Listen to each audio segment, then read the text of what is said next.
Question number 3 देखेंगे, है ना। बहुत सिंपल सा क्वेश्चन है, वो सिंपल तो है नहीं, लग रहा है सिंपल लेकिन उतना सिंपल है नहीं। इसको कैलकुलेशन मिस्टेक कर देंगे बच्चे।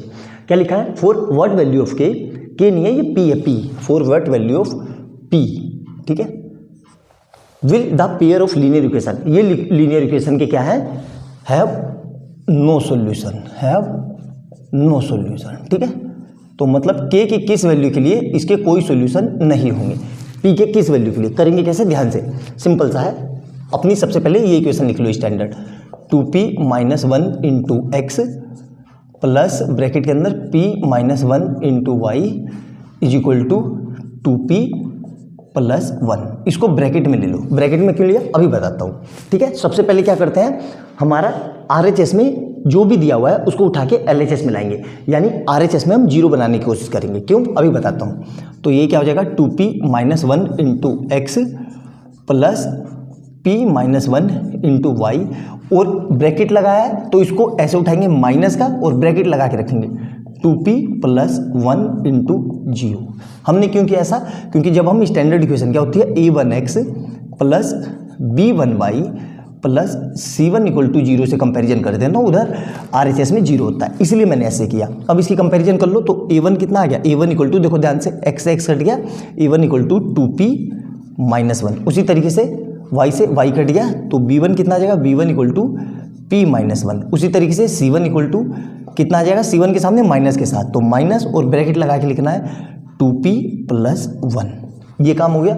अब इसी तरीके से इस तरफ आएंगे, इस तरफ क्या आएंगे, दूसरी इक्वेशन। अब देखो ये इक्वेशन ध्यान से देखना, ये इक्वेशन स्टैंडर्ड फॉर्म में नहीं है, ठीक है, स्टैंडर्ड फॉर्म में नहीं है। तो इसमें क्या है, मतलब पहले y दिया है फिर x, तो इसको मैं ये लिख सकता हूँ 3x + y - 1 = 0। कोई फर्क पड़ा नहीं, तो ये स्टैंडर्ड बन गई। तो इसको मैं कंपैरिजन कर सकता हूँ किससे, a2x plus b2y plus c2 = 0 से। तो a2 की जगह देखो x से x काट दो तो a2 = 3। उसी तरीके से b2 = देखो y से y काट दो, यहाँ पे कुछ नहीं है तो 1 है, यहाँ कोफिशिएंट कुछ नहीं होता 1। और इसी तरीके से c2 = -1। ये कंडीशन आ गई हमारी, ठीक है, सिंपल सा है। तो अब क्या करेंगे, वी नो डैट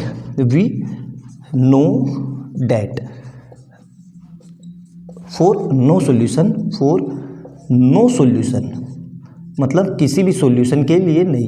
क्या होता है भाई, a1/a2 = b1/b2 not equal to c1/c2। Clear है, यहाँ तक मेरे ख्याल से समझ में आ गया होगा। यहाँ पे वैल्यू रख दो, a1 कितना है, यहाँ देखो तो a1 है 2p - 1। उसी तरीके से a2 कितना है, a2 देखो वहाँ से 3 = b1 कितना है, b1 है p - 1 और b2 कितना है 1 नॉट इक्वल टू c1 कितना है, माइनस का ब्रैकेट लगा के 2p + 1 अपॉन में -1। तो देखो माइनस से तो माइनस कट कर दो, आया समझ में यहाँ तक। अब क्या करेंगे, इसको सोल्व करेंगे, ठीक है। हमें तो p की वैल्यू चाहिए, तो p की वैल्यू सोल्व करने के लिए जो इक्वल टू में 2 दिख रहे हैं उसको इक्वल टू में रख दो।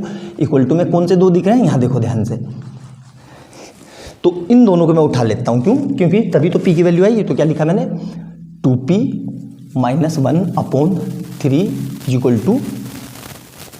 p - 1/1। क्रॉस मल्टीप्लाई, इसकी मल्टीप्लाई इधर, इसकी इधर, तो क्या आ जाएगा 1 × 2p - 1 = 3 × p - 1। मल्टीप्लाई कर दो तो 1 की इससे करेंगे तो 2p - 1 = 3p - 3। आ गया समझ में। तो यहाँ से क्या करेंगे, अब इसको उधर ले जाएंगे, इसको इधर लाएंगे, तो -1 - 3 = कितना आ जाएगा, और 3p - 2p। क्लियर है यहाँ तक, देखो ध्यान से, ये माइनस ये प्लस होगा, ये प्लस हो जाएगा, तो ये उधर गया, क्यों, इस पूरे को उधर ले गया, p वाले एक तरफ और ये नंबर वाले एक तरफ, तो ये माइनस का है तो प्लस आ जाएगा ना। तो यहाँ से कितना आ जाएगा, p = कितना आ जाएगा, देखो 3p में से 2p गए तो 1p, और 3 में से -1 गया 2, तो p = 2 के लिए क्या होगा, ये क्या हो जाएगा जी, p इक्वेशन = 2 के लिए इसकी वैल्यू क्या होगी, नो सॉल्यूशन। आया समझ में अच्छे से, सिंपल सा क्वेश्चन था, बहुत आसानी से कर लिया हमने, कोई डाउट नहीं होना चाहिए इसमें। अच्छे से देखना, एक एक पॉइंट नोट डाउन करना, जितनी बातें वीडियो में बताई मैंने उसको अच्छे से लिख लेना। और जो लोग चैनल पर पहली बार आए हैं उनको ये बता दूं कि इससे पहले अब तक मैं 6 वीडियो बना चुका हूँ, सारे पेयर ऑफ लीनियर इक्वेशन के one of the best question है। तो चैनल पे जाना, प्लेलिस्ट खोलना, सारी वीडियो आपको लाइन से मिल जाएगी। और जो लोग इससे पहले पहली बार आए हैं उनके लिए एक और इन्फॉर्मेशन देना चाहता हूँ कि इससे पहले मैं पेयर ऑफ वो लीनियर इक्वेशन और पॉलिनोमियल भी करा चुका हूँ, उसके भी 20 क्वेश्चन करा चुका हूँ। वो क्वेश्चन करवाया मैंने जो बोर्ड में बहुत ज़्यादा फ्रिक्वेंटली आते हैं और उन्हीं को बोर्ड बार बार घुमा के पूछता है। तो बार बार पूछने करने से बढ़िया है कि उन्हीं क्वेश्चनों को रिवाइज कर लो ताकि हमारी तैयारी पूरी अच्छी हो जाए। अगर आपने वो वीडियो अच्छे से देख ली तो आपके 80 आउट ऑफ 80 आराम से आ जाएंगे, इस बात की गारंटी मैं ले रहा हूँ। बस कंडीशन एक ही है कि आपको एक एक वीडियो का एक एक क्वेश्चन बहुत अच्छे से आना चाहिए। तो मिलते हैं अगली वीडियो में बहुत प्यारे क्वेश्चन के साथ, तब तक के लिए बाय बाय दोस्तों।